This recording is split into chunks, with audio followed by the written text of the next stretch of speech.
everybody who's participated in the workshop, which is all of you, all the presenters, panelists, the audience who also has participated tremendously and been here. So give all of yourselves a round of applause.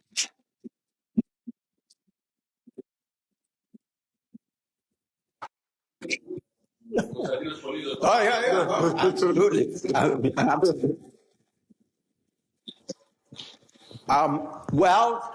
We've had the really interesting and exciting and sometimes controversial discussions already, but those are behind us.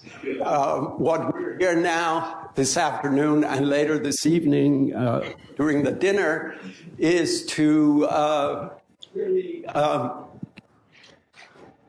do something for our dear colleague, Georgios Giannakis, Yorgo, Gigi, depending on who's talking, and many of you have already certainly commented on the impact of his work related to your own work, to the students, and so forth. And now we're going to hear some more directly actually focused on the appreciation of his, particularly his 25 plus years at the University of Minnesota. And of course, it can't be just his team. His students, his collaborators, many of you all have collaborated with him, and everybody else.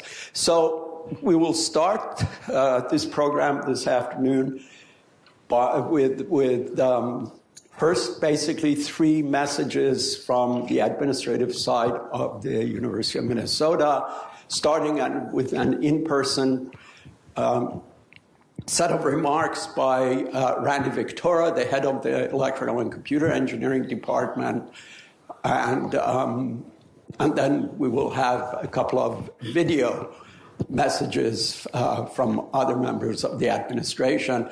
And this evening, for those of you who are going to join us for dinner, we will actually have the provost of the university, executive vice president and provost of the university in person during the dinner as well, and she will make some brief remarks at that time.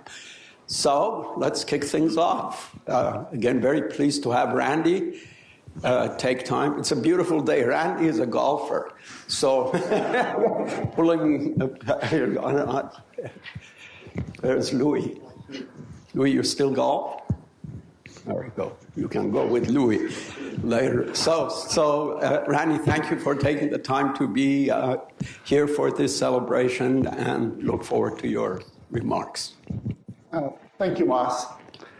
So to begin with, I'd like to congratulate Professor Yorgos Giannakis on the occasion as he celebrates his 66th birthday.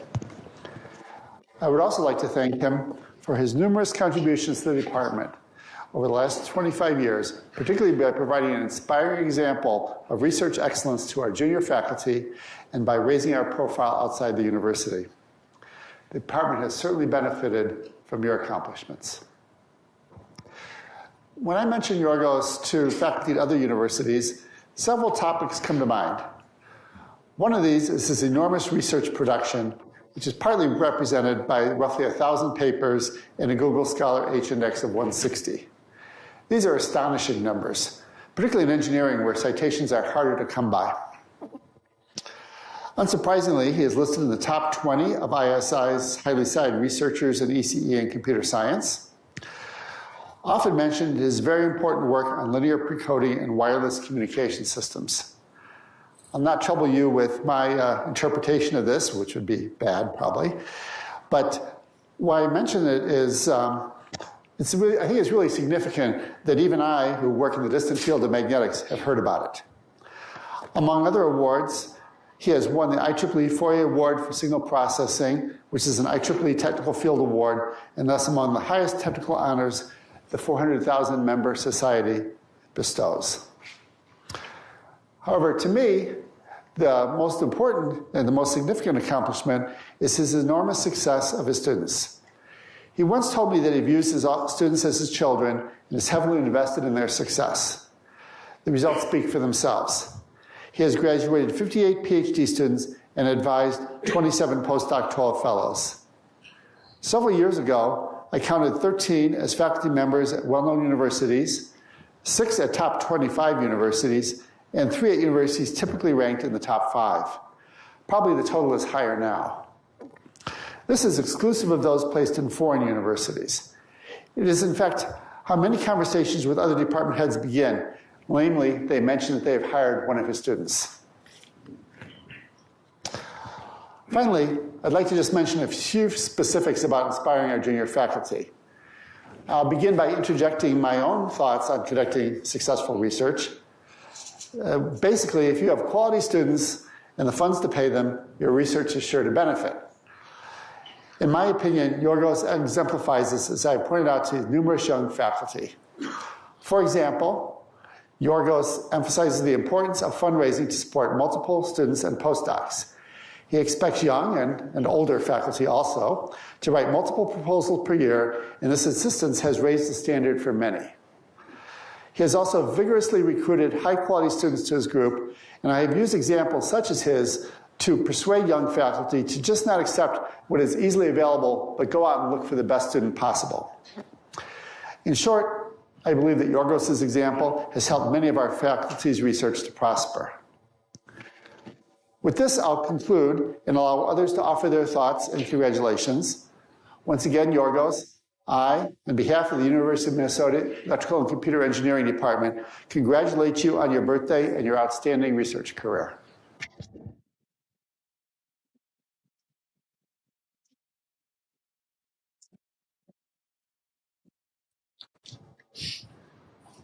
Oh, that's good. It happens. Well, thank you very much, Randy, and no truer words spoken. And we have heard elements of what you've already mentioned, and we will hear more as the day goes on.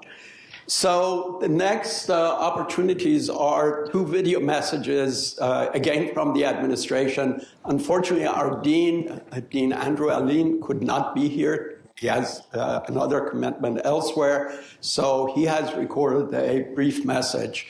And once it's completed, Andrew's message has been played, then we will have another recorded message, this time from interim president of the university, Jeffrey Ettinger. So stay tuned. Thank you. Dear Georgios, I regret not joining your special event because of a prior commitment. Personally, and on behalf of the College of Science and Engineering, congratulations on 25 plus years of impactful tenure at the University of Minnesota. Celebrating the accomplishments of our faculty, students, and staff is one of my most pleasant duties as a CSE Dean, and yours and your mentees' accomplishments are remarkable, and they've been recognized by the college, the university, as well as internationally. Others today will speak about your scholarly contributions. I want to thank you for your long and exemplary directorship of CSE's Digital Technology Center during the years of 2008 to 2021. Personally, and through your leadership, you considerably expanded the center's portfolio of interdisciplinary research, innovation, and community outreach. You set the stage for CSE's Data Science Initiative. I will take this opportunity to welcome back to campus so many distinguished alumni of your SPiNCOM group. We are all rightly very proud of your accomplishments as well. Welcome back. Let me close by saying happy 66th birthday. Enjoy all the festivities, and I wish you a great event.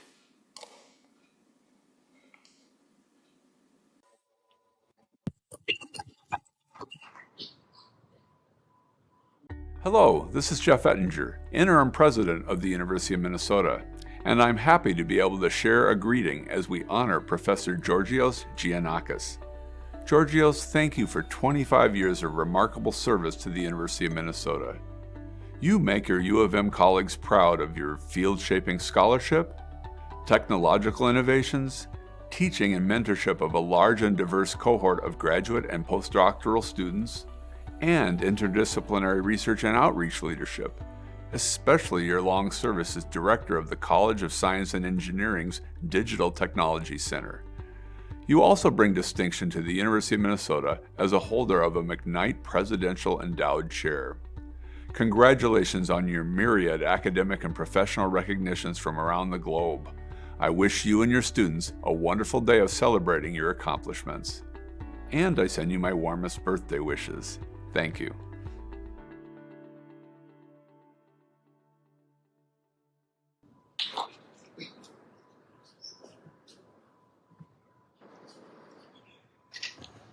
You can tell who has that. You can tell who has a professional videographer. Well, thank you all. And we next move to the next part of the session, which is chaired by Jinga.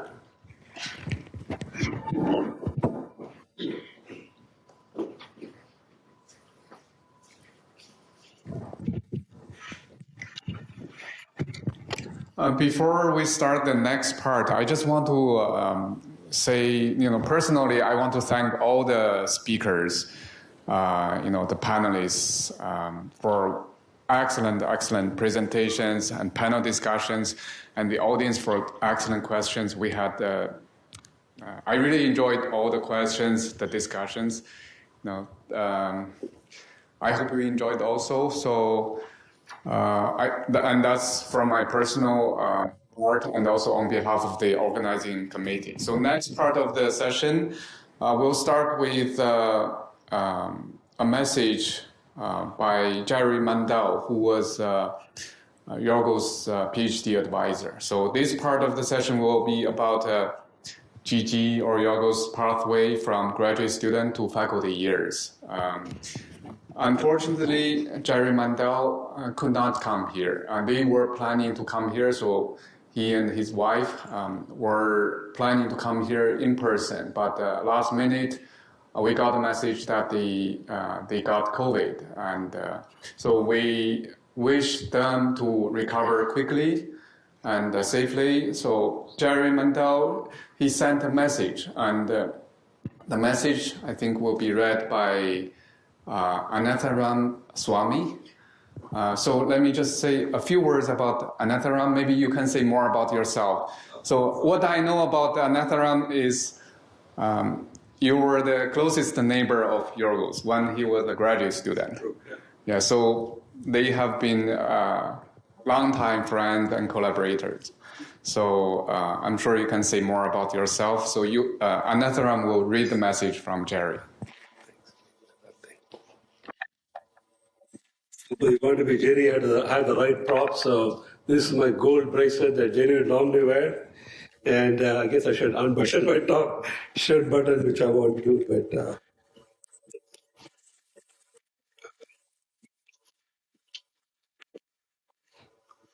so let me read what Jerry has to say. Where is Yorgo? You're hiding. So Yorgo Yanaki is the beginning and then some by esteemed Jerry M. Mendel. Hello everyone, sorry I can't be with you in person. COVID got me down. I'm here to tell you some things about Georgios' scholarly beginnings and then some more. When Georgios came to USC to the PhD degree, I had a very active research program studying signal processing and modeling for petroleum exploration. I don't know what to do with the things that are bold, like maybe I should raise my voice. People have said this kind of work was called model-based signal processing, and a small research center at USC, the USC Geosignal Processing Center, funded by some oil companies and by some oil service companies. My recollection is that I asked Georgios to work on how absorption could be included in that modeling. After a while, he came to my office, and one day he told me he could no longer work on absorption because the oil exploration industry was in severe depression, and so there would be no jobs. He was right. So I asked him to find another topic, and he did. Higher order statistics applied to signal processing. I don't recall how we found this topic. It's a really emerging and relatively new area of research, and it was very controversial, to say the least. At that time, Max Nikias was the engineering guru of this very new field of higher order statistics, and we were the interlopers. Recall that when analyzing linear systems, there are two popular, albeit different approaches. One is the frequency domain, the other in the time domain. Max and his students focus on the frequency domain polyspectra, whereas Georgios and my other students focus on the time domain QMinence. Georgios' very first journal paper, entitled Identification of Non-Minimum Phase Systems Using Higher Order Statistics, and received the IEEE Signal Processing Society 1982 Best Paper Award. Great beginnings. In 1987, Yorgos published a short letter in the IEEE proceedings that even to this day is amazing to me. You may recall that system identification problem of determining the system's impulse response, for which you needed both the measured input and the output. Sadly, the power spectrum, or equivalent, the autocorrelation of the measured output, only involves the amplitude of the Fourier transform and not the phase, making only minimum phase reconstruction possible. So the actual system is non-min phase, impossible to reconstruct the impulse response from the autocorrelation of the power spectrum. Of course, one can compute the actual impulse response by using the cross correlation between measured input and output. But what if you cannot measure the system input? It seems impossible to do so.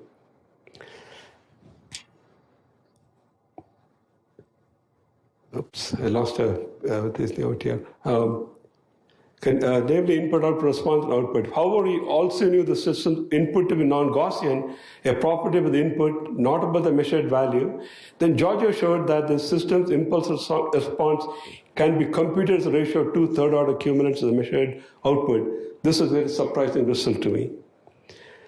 I remember when George was a PhD student, he shared an office with this guy called Anantram Swami. At that time, they were both avid smokers. And smoking in the office was allowed at that time, I believe. To say that visibility in the office was very low would be an exaggeration. Offices shared by other students who spend most of the time outdoors. Is that true, Yargo? I don't know. But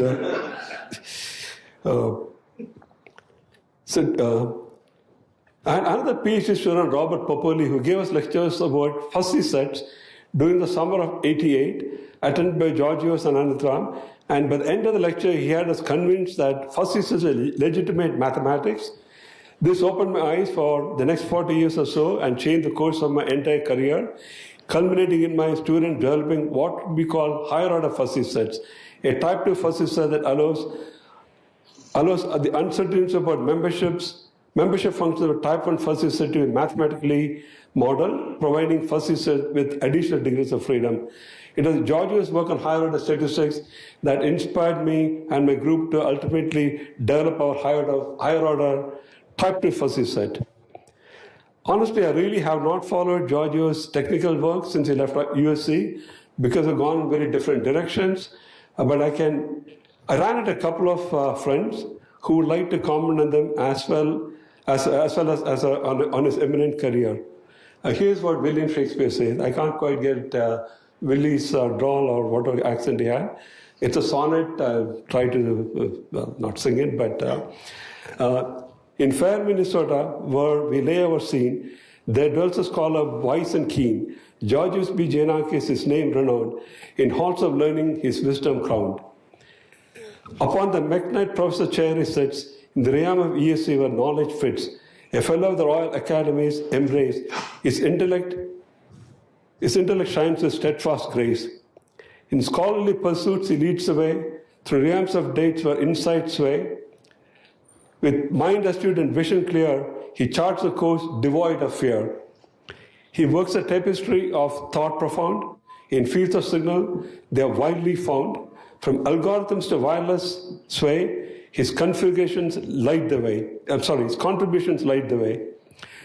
Through circuits intricate, his mind does roam, unraveling mysteries, making them known in equations wrought with elegant grace. He finds the patterns, the hidden trace. O Giannakis, scholar bright, your brilliant shines a steadfast light. In the annals of academy should love, your legacy shall forever soar. So let's raise our voices high in praise of the illuminated eye. Georgios B. Giannakis is a name missing in admiration. Let our praises ring. And he has one more, just in case we don't like William Shakespeare's sonnets. He has this lyrics from Eminem. This is what Eminem had to say. Yo, let me drop. I think we need someone else to do this part, but I don't think I could quite do it. But yo, let me drop some knowledge. A lyrical homage to Giannakis, the genius in the academic college, McNett Presidential Chair, rocking ESC sphere in the University of Minnesota, where he is revered. Fellow of the Royal Academy, that's his pedigree. In the halls of academia, he's a prodigy. Georgios B. Giannakis, the name rings like a symphony. In the world of engineering, he's a true epitome. One more verse to go, or two more verses. From signal processing to machine learning, his scholarly works get the whole world turning, exploring data-driven methodologies of precision in the vast ocean of information. He's on a mission. His research strides and break boundaries, no limit. With mathematical prowess, he's in it to win it. From wireless communication to neural networks, Giannakis' contributions, the field never forgets. With accolades galore, he's a luminary in the realm of ESC. He's a legendary, a trailblazer, a pioneer in every sense. His impact resonates, immense and intense. So here's to Giannakis, a scholarly maestro in the halls of academia, his legacy aglow. With the rhythm of research, he'll forward reign, a true Eminem of engineering's domain. Congratulations, Yorgo. Best wishes.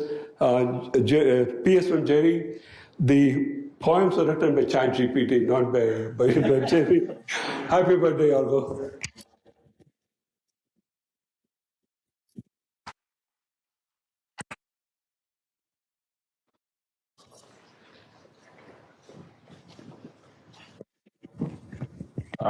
Thank you, Anatharam. I just want to say, I've known Anatharam also for a long time, since the Virginia years. And when we submitted the paper on multi-carrier communication with Yorgos, Anatharam helped us revising the paper, modifying the offered comments. I also want to thank you, Anatharam, for that. That paper eventually won the IEEE Signal Processing Magazine paper with Yorgos.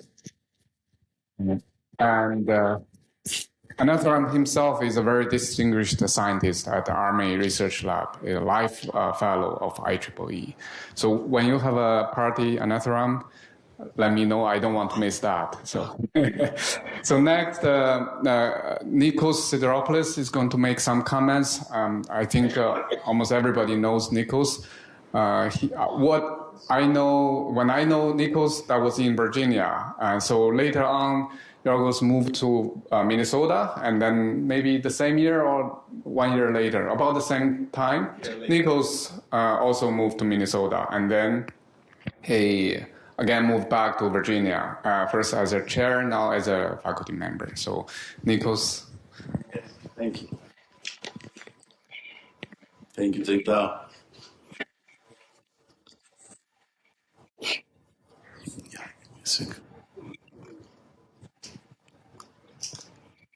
Can you hear me well? Yes. First of all, it's great to be with all of you here today. It's a very special day for my friend Yorgo, and it's a very special day for me as well, because many people think that I'm a student, PhD student of Yorgo, and I'm actually even more than that, because Yorgos has been both a lifelong friend and a mentor for me for many, many years. And so it's a special privilege to be with you today and give this presentation. So the conclavio of organizers had this magnificent idea, and they tasked me to do a sampling of Gigi's career highlights, which is, because all of you know Yorgo, this is a Herculean effort, right? Because he has produced so much that it is very hard to sample, especially in 25 minutes.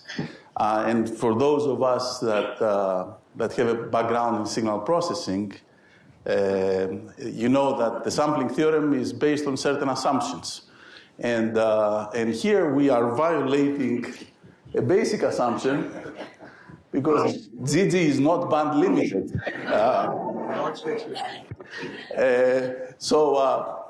Sampling theorem doesn't apply. Furthermore, it gets even worse than that. He's not time or energy limited either, and as a result, like cosines, I have to bring in delta functions to describe anything at all. Now, I know now that some of my friends and colleagues here, like Bhaskar, for example, would say, but there's still sparsity, there's still some folk. But after spending several days, I could find no basis on which he's sparse. So you bear with me, and I'll try to do my best. And there is one part of one aspect of Yorgo that I will not be able to cover, and that is Olympiakos and his fascination with sports. And the reason is that I'm probably his only friend that is completely sports agnostic, and he knows and respects that. So I will get away without further comment on this. So I will take you on a little tour. Again, remember that these are just delta functions in a vast space. Through his early steps in education and his academic stations, his research started in the area of signal processing. He has a veritable signals and systems pedigree, and then expanded to at least 3 broad areas, and each one of those areas has other subtopics under it. So wireless communications, an area where he has been working for many, many years and did a lot of really impactful contributions. Networks, in the broad sense, starting from communication networks, moving on to sensor networks, power and energy, infrastructure type of networks, social networks, brain networks with Yanin, so a very broad spectrum of applications. And Mark was saying earlier that it takes a lot of. Antonio was saying it takes a lot of effort to learn about a new application area, to delve in and make an impactful contribution. And so Yorgos has basically touched and made significant contributions to all these application areas, even within networks. And last but not least, data science and machine learning, which are intertwined, of course, with our statistical signal processing background. So I will talk about some of this, and I will try to focus on challenges, opportunities, and impact that he has had through his research. And not even I know all the things that he has done, obviously. I know a very good mathematician who I admire a lot, many years ago, actually. He was attending a conference, and somebody was presenting and invoked a certain lemma. It was a really nice lemma. And at the end of that talk, he stood up, my friend, and said, this was a beautiful result. Who proved this? And the presenter said, you did. So he falls in that category. Yorgos has been in the US for 42 years. He has kept his links to Greece over the years. He got his undergraduate diploma from the National Technical University of Athens in electrical engineering in 1981. And there, he took the traditional first 2 years that Greek university students take to decompress after getting into the university before they really start studying. And this break lasted for the rest of his life. He never stopped working since, very hard since. And then he came to the US in 1983. He got his master's and his PhD in 86 from the University of Southern California. And then he came to University of Virginia as an assistant professor and then associate and full professor, 1987 to 1998. In fact, yes, 1998, because he moved January, I think, 1999. And then he joined the University of Minnesota, where he has been since. He has served here at the University of Minnesota as an endowed chair in wireless communications from 2001 to 2008. He was a director of the Digital Technology Center, and I was first-hand witness to all the great things that he has done for the Digital Technology Center and the magnificent entrepreneurial research spirit that we could find there. Very supportive for younger faculty. And he has been the Presidential McKnight Chair here at the University of Minnesota from 2016 to this day. And he mentions interest in music, travel, sports, and mainly soccer. Yes, indeed, it is mainly soccer. He also likes all the other things and conferences in the right locations, as mentioned earlier. All right, so let's talk a little bit about his technical contributions. And I think Jerry Mendel, in his message, he touched upon his very early contributions. And this is his first very significant contribution, which won a Best Paper Award many, many years ago. Blind system identification, when you are interested in figuring out the impulse response of a system without having access to the input. And Yorgos, who was one of the very first people in the Signal Processing Society to think about higher order statistics, quickly understood as a PhD student that if you have higher order statistics, then it is possible to nail down the impulse response of the system from output measurements only. And that was a breakthrough realization at the time, especially coming out of a graduate student. A wonderful paper and very much appreciated, right? So that was his first, let's say, signature contributions in a long line of contributions that followed. I also enjoyed what Jerry said. Jerry told him, okay, you don't like the topic I gave you, find another one, right? So that is exactly what he did very successfully. So the other thing he worked on, and it was actually co-authored with a professor from Japan, right? Whom I've never met in person, but I've heard about, was related to the identification of multi-channel moving average models. And this is actually the convolutive cocktail party problem, where you are in a room and you have multiple speakers speaking at the same time, and you are interested in isolating the contributions from the individual speakers. That's the cocktail party problem. And sort of a more complicated version of that is if the room has, the impulse response of the room has basically reflections from the wall, which makes it harder. So that is one acoustics version of the problem. Obviously, there is a wireless communications version of the same problem, which he tackled back then in this paper in the transactions on automatic control. Basically, the idea was that independent sources can be separated from their mixture signals. And in fact, you can do this when the number of microphones you have, let's say, in the acoustic application is smaller than the number of speakers, which is, again, a problem that has sort of a stubborn problem that took independent component analysis a long time to solve, right? We were able to solve the fewer, let's say, sources than sensors problem much earlier than, in a way, than the other way around. The impact of this is, of course, in separation of sound, speech, biomedical signals, but also communication signals. There's a lot of research in this area, done also by people like Pierre Comon. Around that time, DOA estimation, applications of the same concept in DOA estimation with Sanogita, who's in the audience. Where are you, Sanogita? Here, okay. So that was in the early 90s. So a very significant contribution. I have worked on this problem many, many years later. The acoustics, audio and acoustics sub-community within the Signal Processing Society keeps on publishing papers in this area, right, to this day. Then it was the time of Michael Tsatsanis.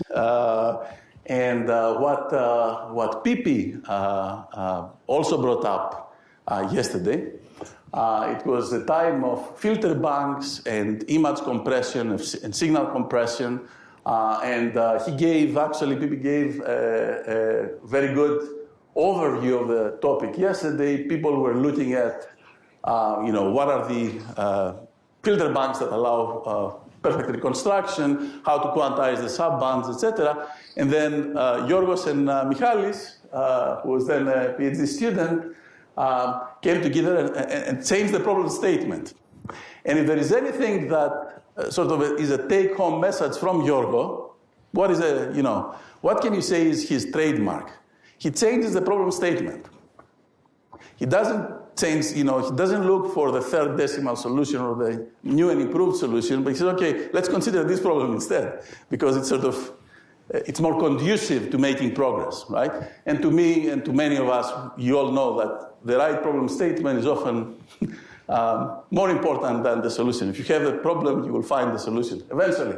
So together with Michael, they had these ideas leading to principal component filter banks, and the idea was the change in statement was how many components, how many subbands, let's say, shall I keep, and what is the optimal solution? And the optimal solution turns out to be, the principal components coming from the spectrum. So another important, very important application, very, very important contribution to an area where neither Michael nor Yorgos were one of the main players at the time, right? So they were sort of the outsiders that came in and said, okay, look, guys, here's an alternative, right? And I think that is Yorgos' trademark, if I were to pick one. Okay, and of course, a lot of this has made it to compression standards. Then around, I believe, 1995, Yorgos developed an interest and saw opportunities in the wireless communications space. And I was there at the time because we reconnected in 1996. I will tell you exactly how towards the end of my talk. And we reconnected and we started talking. And I was actually motivated to look into wireless communications around that time as well. And so he realized early on that there is a great opportunity for people with a signals and systems background that was being opened at the time in the area of wireless communications. And it was a great opportunity because we were traditionally, signal processing guys were traditionally hammers looking for nails. And we had a lot of tools at the time. And there was the speech community, which had a clear application area, but the rest of us did not really, or some of us at least. So Yorgos was one of the pioneers in this area. Yorgos and his group, of course, of students. So he did a lot of work, and I sampled here a few papers because it is impossible to, even with 50 papers are not going to be enough. But what he and his students have done is a very clever combination of signal processing tools and wireless communications tools, right? So for example, one of the major contributions was that the average communications guy thought of coding single-handedly in the Galois field. So error control coding is something that you do over Galois field of 2 or whatever, right? And the rest is signal processing, right? And what Yorgos and his group basically accomplished, and several of these guys are here, Zheng Dao, Seng Li, some others are not here, Yansin, Peng Fei is here as well, right? So what they basically said was that, well, if you marry the two, and you do both linear field or complex field pre-coding and Galois field coding simultaneously, right? Then you basically reap the best of both worlds. And that was a major accomplishment. He was one of the, this group, and Yorgos, of course, was one of the big promoters of multi-carrier communications, orthogonal frequency division multiplexing, one of the early big research groups in MIMO communications, channel estimation, how you can use channel state information on the transmitter side to adapt the transmission to the characteristics of the communication channel. And of course, what I said towards the end, the joint pre-coding over the complex field and coding over the Galois fields to actually get the best of both worlds. And these are some of the landmark papers with thousands of citations.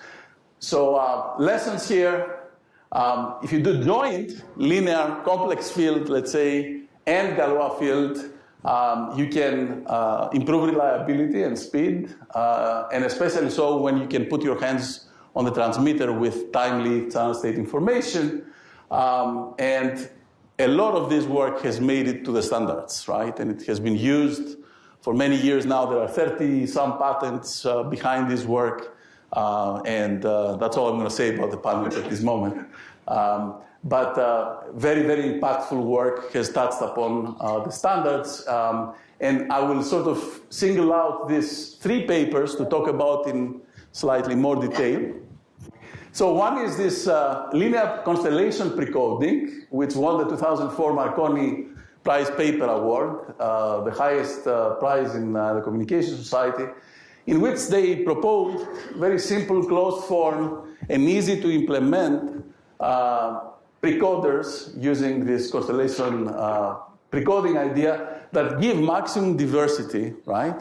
And coding gains at full rate for any number of transmit-receive antennas. So orthogonal designs that were the initial proposal at the time, sort of generalizing Alamuti, had this problem that only Alamuti himself was optimal from all counts. And you know, when you went to higher numbers of transmit and receive antennas, you were losing things.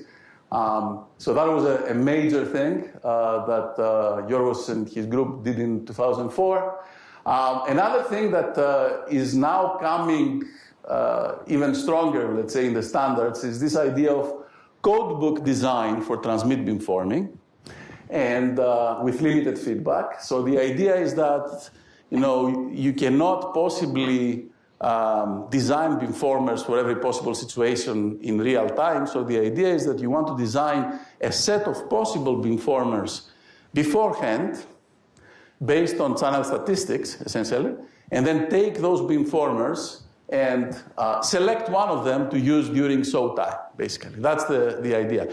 And this allows essentially operation with very limited feedback because, for example, the only thing that you need is an index of the right code book to be communicated from the receiver to the transmitter, and then you can switch to show time, right?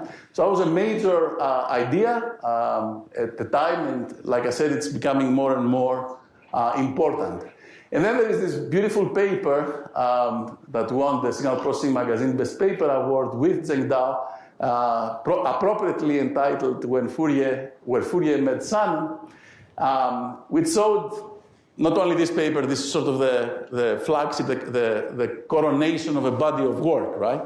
But that work and this paper, which is beautifully written, showed this, basically that carefully designed, right, multi-carrier precoding with a block spreading operation combined together, right, essentially solve the problem and the user signature matrix conditioning problem very nicely, very elegantly, essentially bringing into the picture the third dimension postulated by Shannon, which is sort of the time dimension, let's say, to improve communication performance.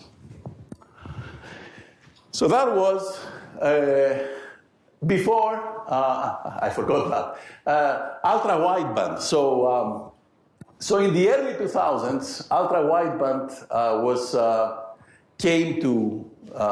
was conceived, and there was considerable research interest at the time in ultra-wideband communications. Now, typical communications over Wi-Fi operate over a bandwidth of something like 20 megahertz.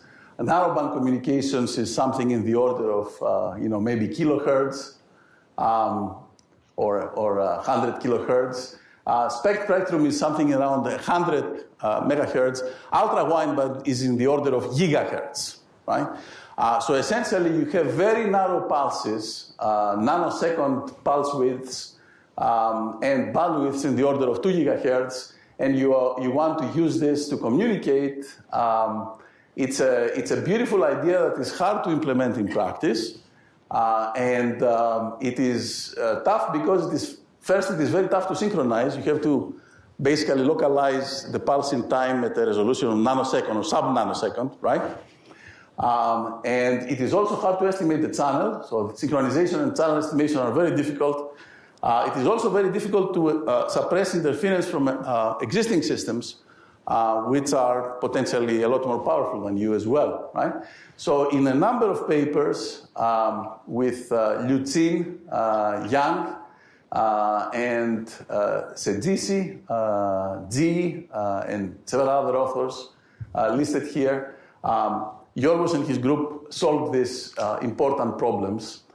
They came up with optimal pulse designs for synchronization and channel estimation, and the idea of using multi-band ultra-wideband systems to be able to better control interference. Now, I was at the NSF Spectrum Week conference this past week, and there was a presenter from the National Association for Ultra-Wideband Communications, which actually told us something that I didn't know, that there are about 1 billion ultra-wideband devices now in use in the US, right? So whereas ultra-wideband research is not on our radar at this point, the impact of ultra-wideband communications for indoor communications is tremendous, right, and growing. So they think that they will go up, orders of magnitude more devices in the near future. And so these discoveries made, 20 years ago, are going to be important in this regard. Then Yorgos moved to sensor networks, and that was towards the end of 2008, 2010, that decade. That was shortly before I came back to the US, but I was visiting at the time, and I know a lot of his students of the time. So they considered problems with learning and estimation with wireless sensor networks. We are trying to learn the parameters and detect certain signals using distributed measurements. And Yorgos and his collaborators considered a number of problems in this area, in particular how to sense. One of the problems was, the sensors are many, but they have to be cheap. You cannot throw a sensor with a 16-bit quantizer because a 16-bit quantizer costs a lot, is very energy hungry, and so on and so forth. So what you can afford is very cheap quantization, right? So what can you do if your sensors have 1 bit of quantization, for example, or very, very few bits of quantization, and they are distributed? Can you ever hope to acquire high-quality estimates of whatever it is that you're measuring, right? And the idea here is very smart and very simple and therefore elegant. The idea is that if you let different sensors use different thresholds, right? So effectively, collectively, collaboratively, over your entire sensor network field, you are measuring with high accuracy because it's like quantizing at different points, and therefore you see where the heck you can localize the quantity of interest with high resolution, and that was a very smart idea. So that was, I think, one of the key things that they did. The other was their work on consensus, so in-network processing to make sure that all the sensors agree on what is the estimated quality, and this is important work, quantity. Important work he did with Alejandro and Ioannis Chizas. They also worked on a beautiful extension of the Kalman filter, which I also recall very vividly, having multiple rounds of espresso over it, the so-called SOI-KF, Sign of Innovations Kalman filter. And the idea is, again, simple, elegant, and very practical. The idea is that if you have a Kalman filter, right, what is most informative about a Kalman filter is not the magnitude of the innovation, but the sign of the innovation. So it turns out that the sign of innovation gets you basically 90% of the benefit, right? So with a few bits, maybe a few more bits, you can nail it down completely. And that was a very important development published in the IEEE Control Systems magazine, quite appropriately, with our colleague here at the time, Sergios Roumeliotis. All right. And then he took off. In multiple different sort of directions. Power networks, so networks is the main theme, together with data science. From power networks, communication networks, social networks, I think he also did some things in financial networks. Certainly he did considerable work in brain networks, as recently as a couple of years ago with Yanning. and gene-protein networks. So all of this fascinated Yorgo, and he embarked on a new mission to understand network science. And he has made numerous contributions in this area as well, most of which I'm not as familiar with. So I will give you very sort of broad strokes. There are a lot of challenges. We had a panel earlier today.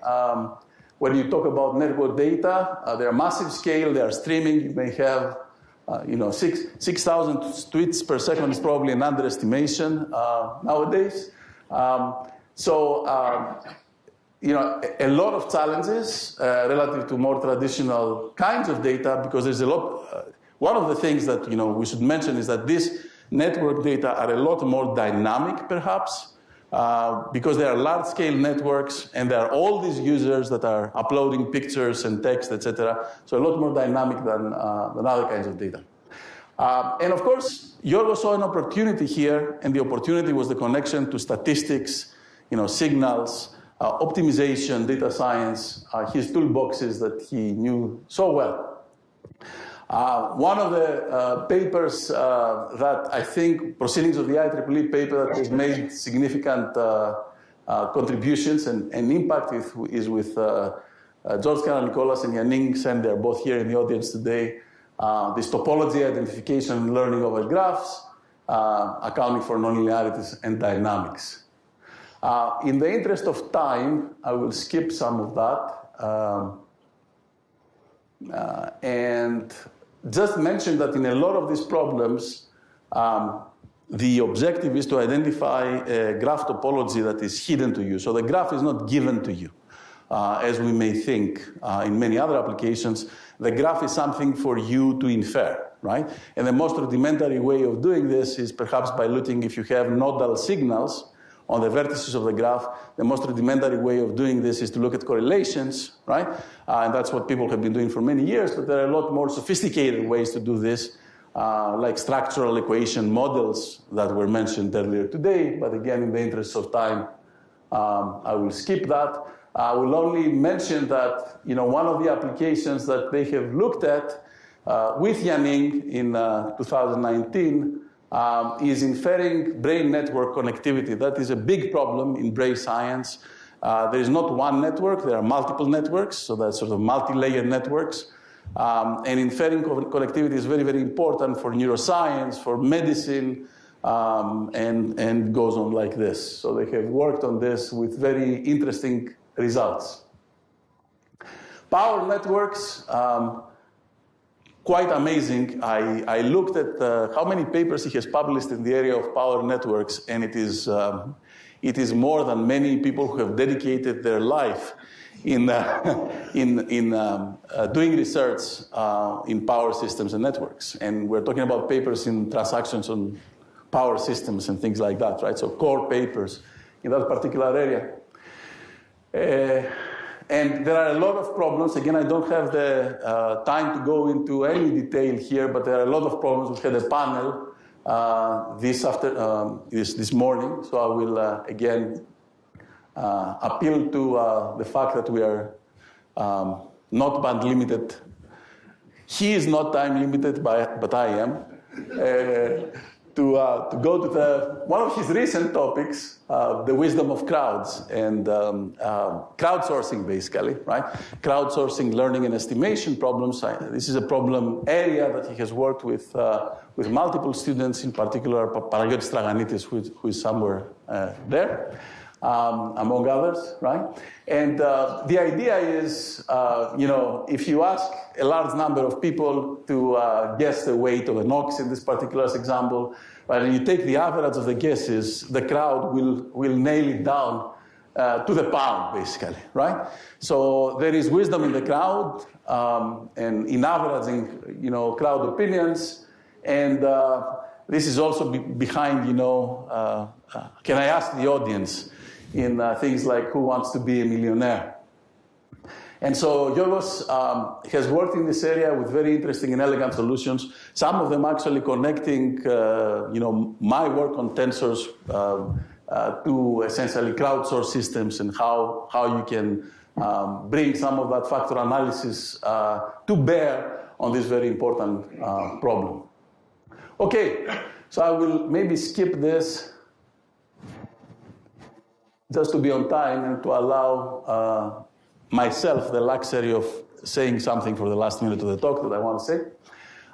So I will review his contributions in teaching, research, student production, briefly. So Yorgos has taught 15 courses, which is across a variety of topical areas. This is the only area where I beat him. I have taught 26 courses. That is because I switched 4 different departments. And supervised 60 PhD students and 30 postdocs. 37 of his PhDs are now faculty members. 15 are IEEE fellows. I think about 12 have received the Career Award. And several of them work in industry and government. Tremendous depth and breadth in his research. We reviewed this recently. He has brought in about $22 million in external research funding over the last 31 years. He has 36 patents issued.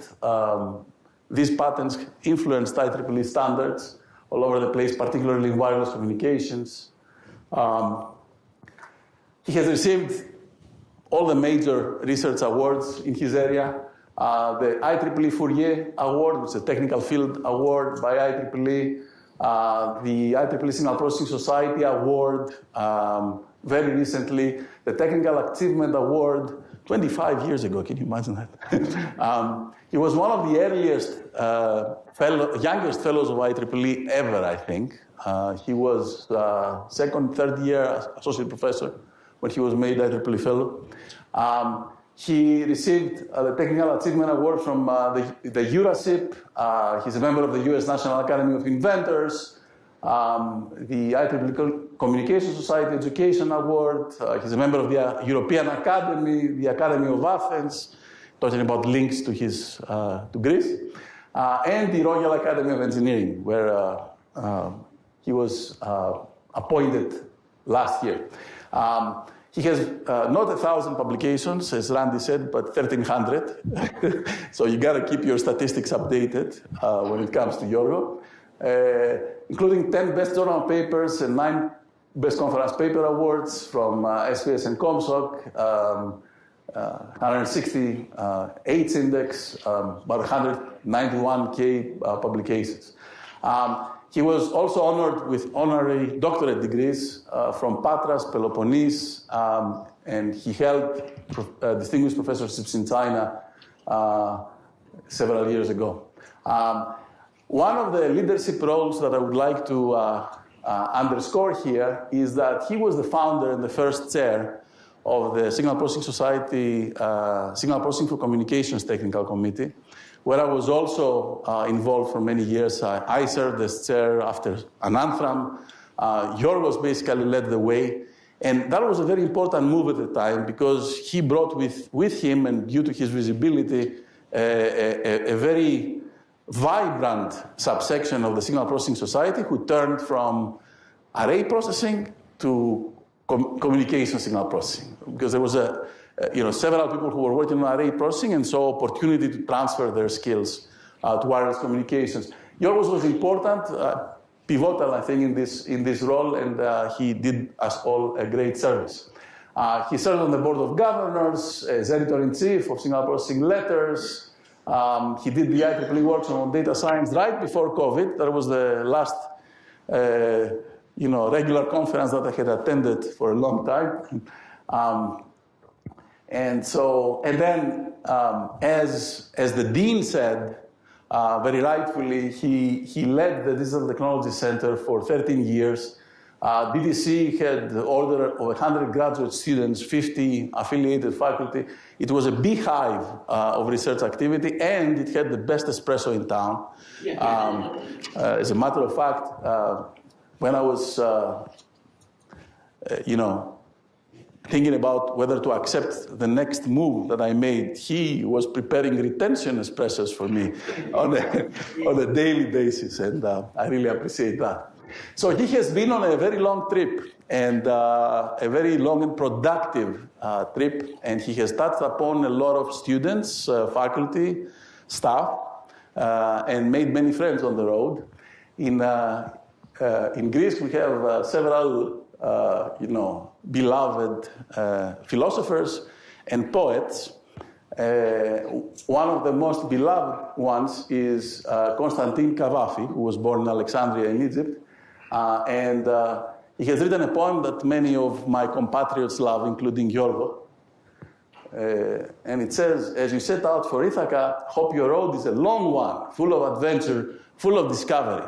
So the Ithaca is not the end. Ithaca is a journey. And so what he has done through his life is he charted a journey of excitement, of exciting others, right? And producing remarkable research and remarkable impact. So to conclude, I would like to tell you first how we first met, and second, how I got my first job. So how we met is exactly 34 years ago at CISS at Johns Hopkins University. I was a second-year PhD student, and my advisor put me to work on image deconvolution, multi-channel deconvolution.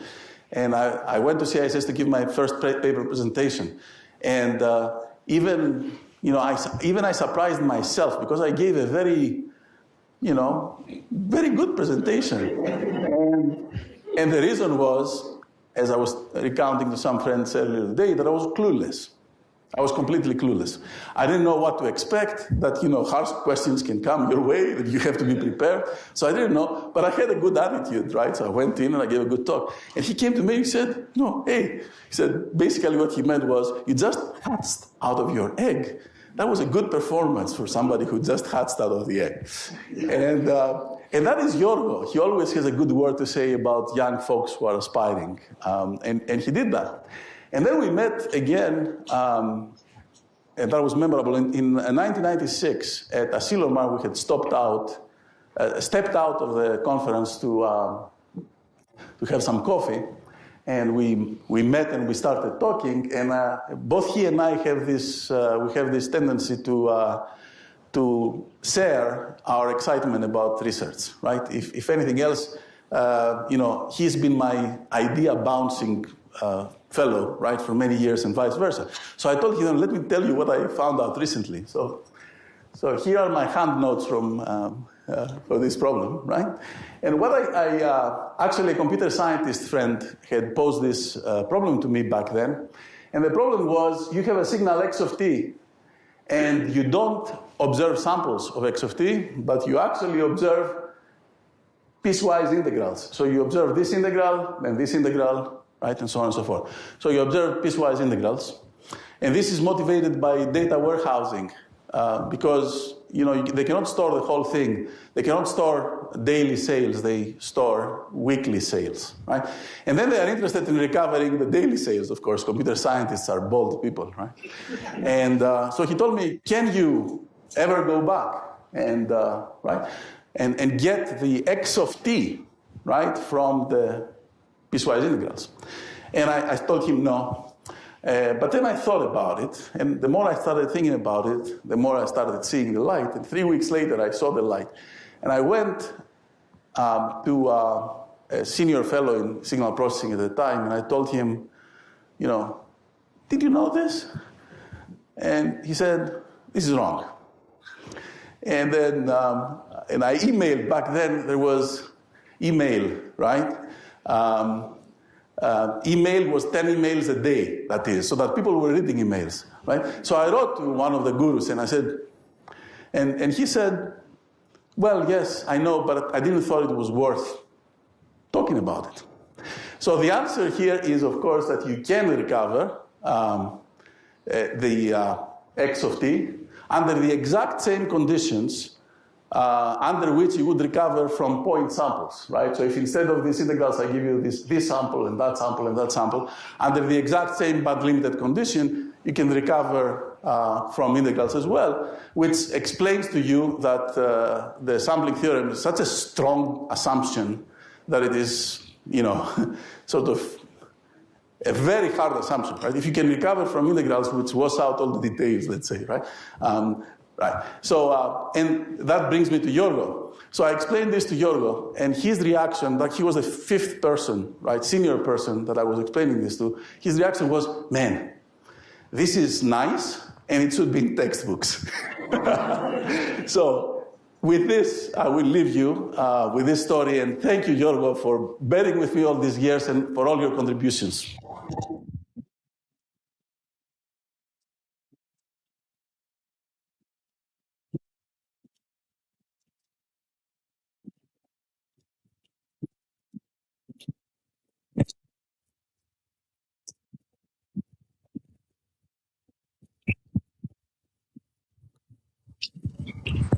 Thank you, Nikos.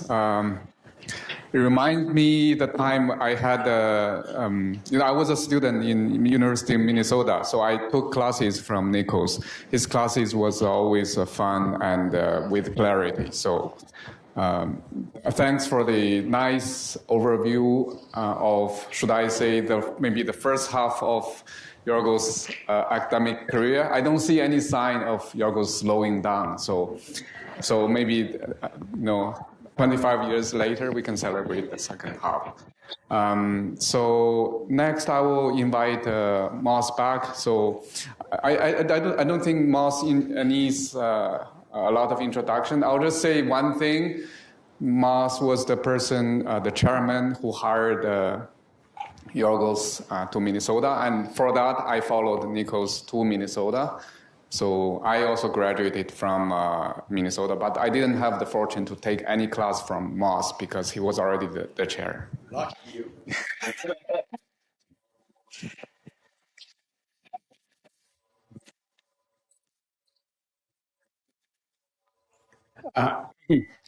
Thank you, Jingdao.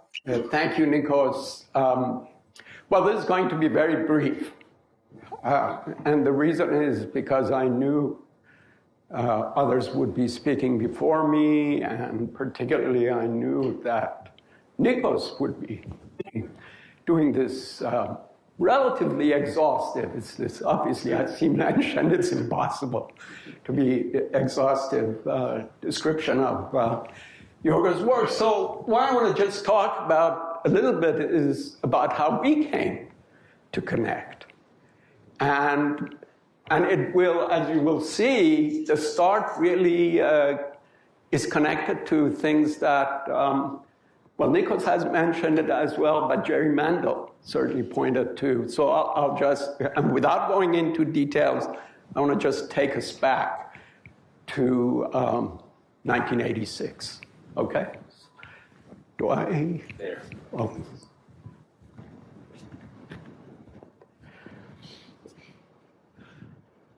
By the way, for those of you who may not know, Yorgo is affectionately known in many different ways, and to some, it's Gigi. So especially a lot of his students. So I will walk around and they would say Gigi or something. And of course, a lot of us know him as Yorgo or refer to him as Yorgo, so you see that represented here. And you've seen this photo before. So this is kind of an odd way you learn about somebody and remember it. So we're talking about 1986. In 1986, I was the chair of the publications board of the IEEE Acoustic Speech and Signal Processing Society. What's now, of course. Now that particular publication is mostly IEEE transactions on signal processing because the society has so many more journals and publications. But then it was one, and I think I mentioned yesterday, it was published every other month. So the number of papers weren't many. The size of the editorial group was manageable. I'm pointing out to Ali, I don't know how many associate editors you had to deal with, but yeah, but it wasn't. Let me flip to the next slide and I'll come back. So this is the inside cover of the transactions in 1986. You'll see some familiar names. Louis' name is up there. Louis, see, you were on the Board of Governors, as you can see, and that's it. That is the list of associate editors for the transactions, and you will recognize a number of those, including, for example, Max Nikias, whose name was mentioned as being a guru of higher order statistics, certainly on the spectral domain. And who else might be here? Well, certainly S.Y. Kuhn was one of the associate editors. Chiaffi was one of the associate editors. Tariq Durrani was one of the associate editors. As you can see, Tom Marzetta was one of the associate editors, so on and so forth. So a fantastic group. Obviously, you can imagine these people have gone on to become true leaders in many different ways, including deans and other accomplishments as well. But it was a manageable group, which meant you were in contact. There was no title of editor-in-chief. It was chair of the publications board, but it was basically editor-in-chief. You were in contact with your associate editors. You pretty much appointed them, or if they hadn't been there already, and you were close to them.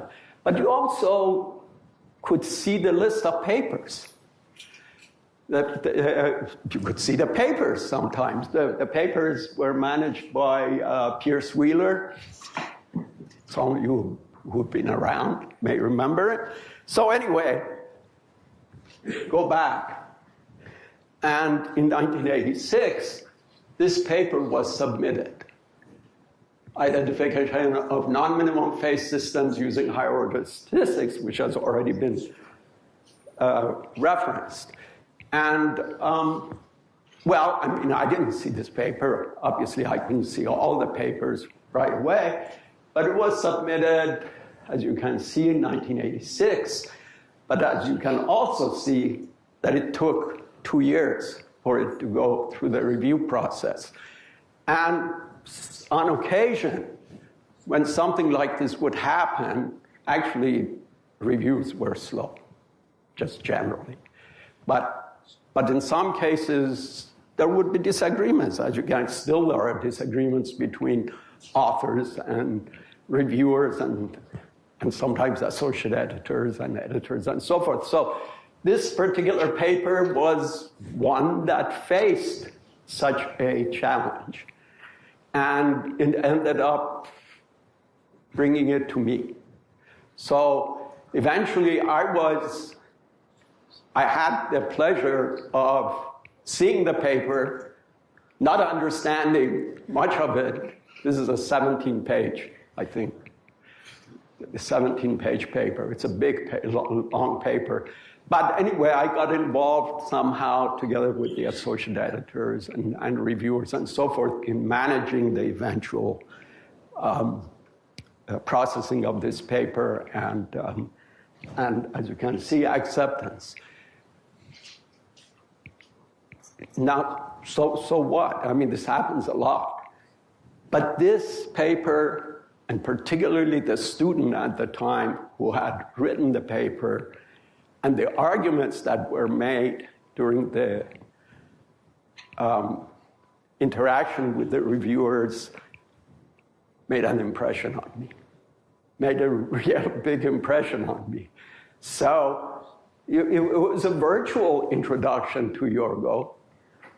Of course, I sort of seen him, I'd heard about him because I knew Jerry Mandel's work and so forth, but this is where this sort of stuck with me.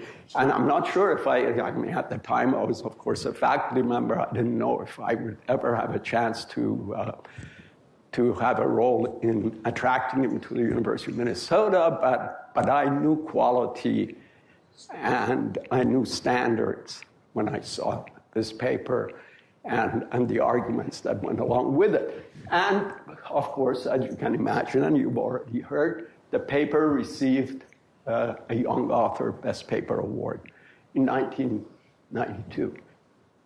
And guess what? Where was that award given?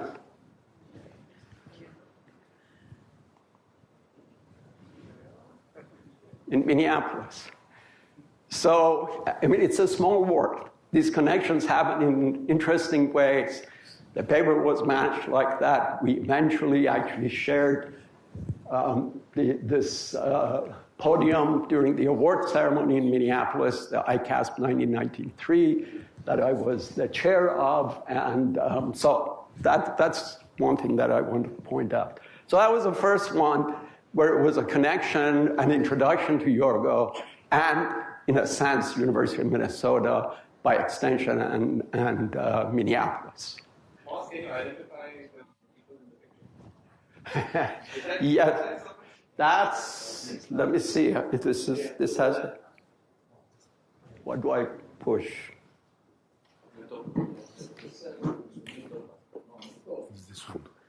It works. Okay, so that's a young man who had a lot of hair at the time. And really didn't know what he was doing. I still doesn't know what he's doing. Unfortunately, this colleague is no longer with us. Furui. He passed away. Ramdas Kumar-san. I don't know if anybody has seen Ramdas. He's still at the University of Yeah. Louis, of course, Louis was a head of the engineering department at the University of Rhode Island, and Ramdas was his colleague and hired Ramdas. That's right.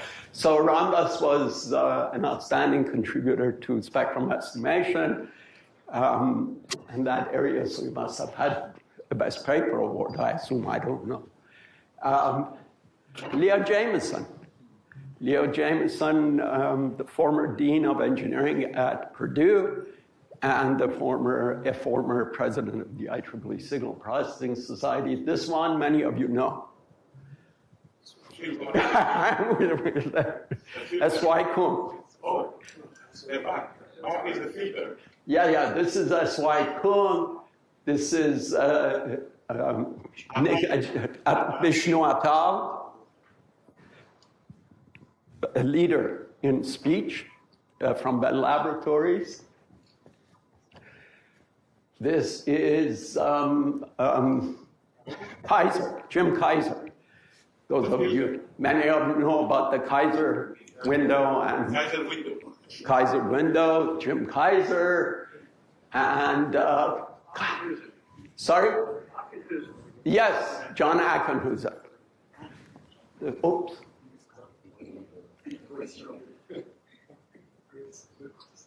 Where? John Ackenhuser, I think. And I don't know who this guy is. The one with the beard. Nice smile. Anyway, so this happened in 1993. So things are happening. But before 1993, there was, again, another occasion to get Yorgo to Minneapolis, and was this. Now, I was trying to, so in 1988, we held the fourth spectrum estimation and modeling workshop here outside of the city at a conference center. It was a great fun. And I don't know who this young man is. So Louis, of course, and this young man. Someone This one. Isn't that you? It is. It is. So anyway, I was just trying to find some old photos. I thought I might find something with Yorgo in it from this workshop, but unfortunately I couldn't find, but there's Jerry. Jerry Mandel, Yorgo's advisor at USC, who unfortunately we got to miss. But this was a paper by Yorgo and Anantram that was submitted. So anyway, that was then the next step. Then was an opportunity that just came. I don't think neither of us knew about this happening. It's just the way things happen.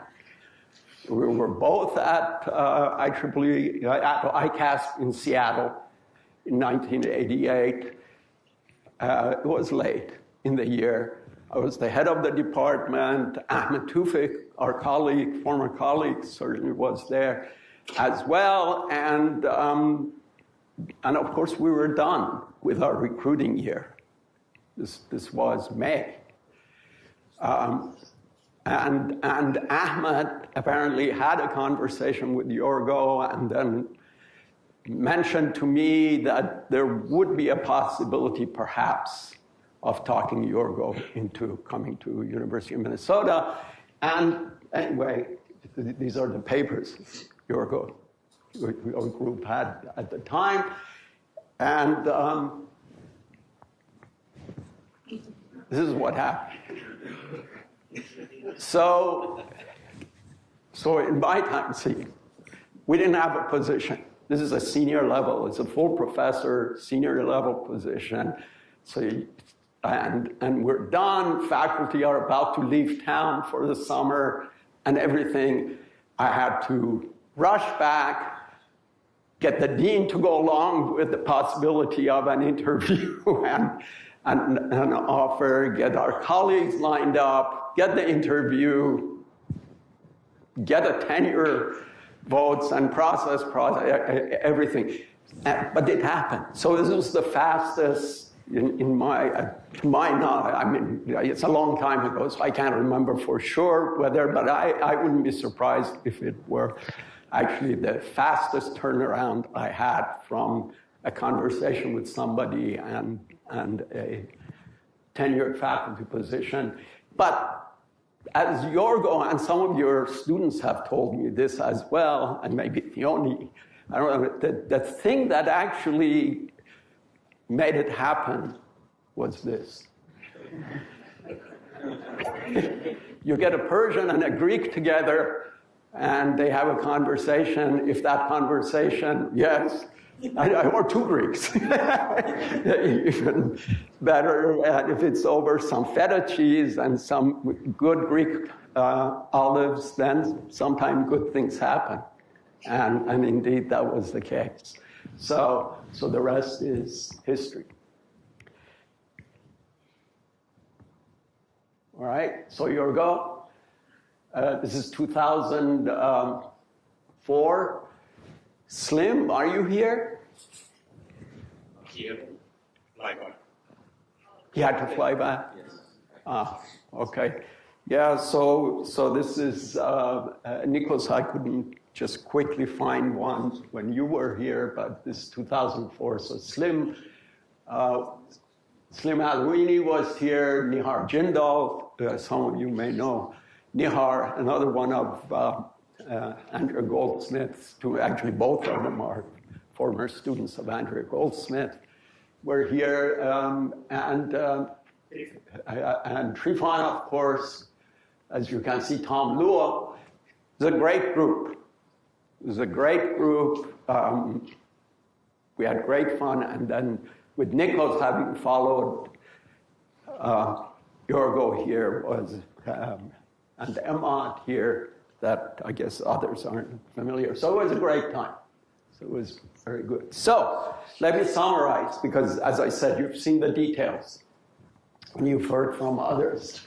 But it's been 25 plus years of excellence at University of Minnesota. As you know about it, I won't go through any details. You know that the appointment was, or the start of Yorgo's position was from January 1999.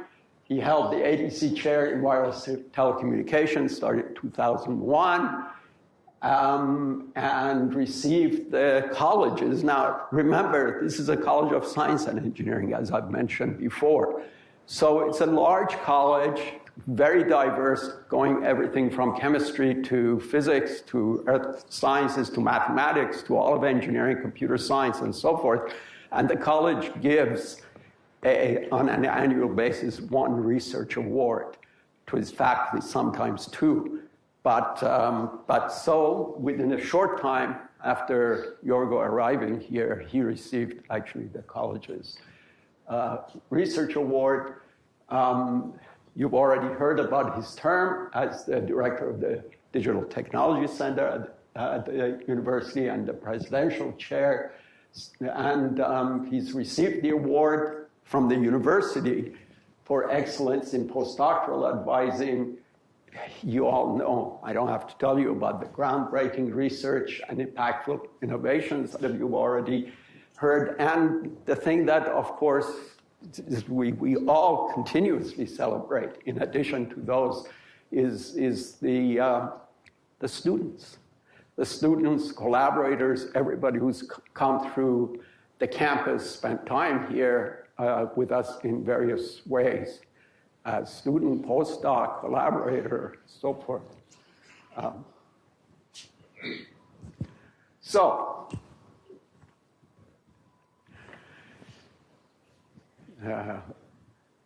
Nikos has mentioned this, others have indicated it.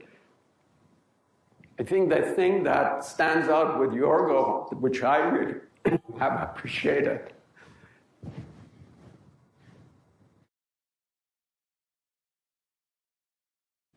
is this, is the standards, the expectations, what he's done for all of us. He has these expectations of himself.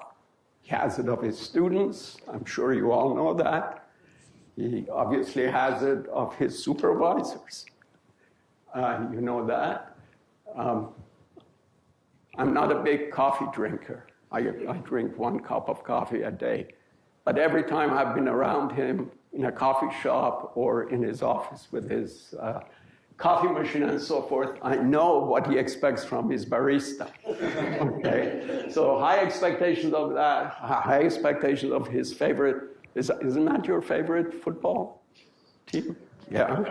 So on and so forth. So it's all about what he sets as the standards and expectations for all of us. And but the other thing I want to add within that is, and this is something I was sort of thinking back. I don't know, some of you may have read an article I wrote in the IEEE magazine back in early 2000 about being a department head. And one of the things that I remember I had in that column was how important collaborations with faculty colleagues and the students are for keeping somebody like me going. So you think about my years as an administrator starting from 1990 till 2022, the only way I could keep my sanity and anywhere near the developments that were being made in the field is because my group kept getting smaller and smaller over time, unfortunately, is through the collaborations and connections to my colleagues and their students. And obviously, nobody had more impact on that than Yorgo and his group.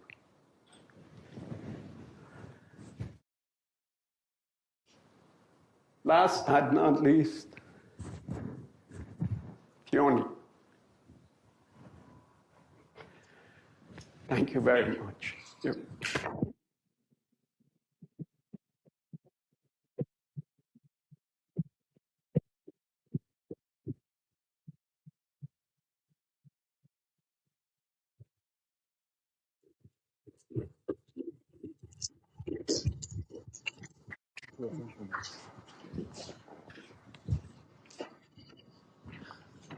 Thank you, Moss.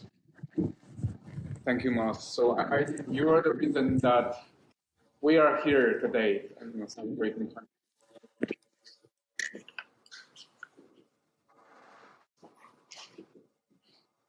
Yeah, I was saying that Moss was the reason that we are here in Minnesota, instead of say Virginia or another place celebrating these 25 years of service. I love hearing these stories like past history. And also, I want to say that I appreciate all the senior people, senior to me. I hear in the debate, in the morning, between Ali and Luis. Sitting there, I was just thinking how much I appreciate it. People like you, being present, debating very honestly and sincerely. So I propose that we give a round of applause for their presence, through the years, their leadership, support, and encouragement for and people, like me or younger people.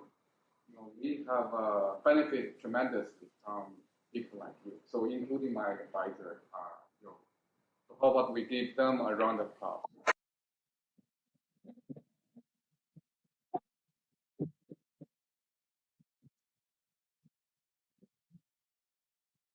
Thank you so much. So we'll move on to the next part of the program. So it will be videos from classmates and friends. So this part will be chaired by Peng Fei Xia and. Are we going to have a coffee break? Oh, there is a coffee break. So we'll take a. Sorry about that. So there is. Let me see. We'll come back at 3.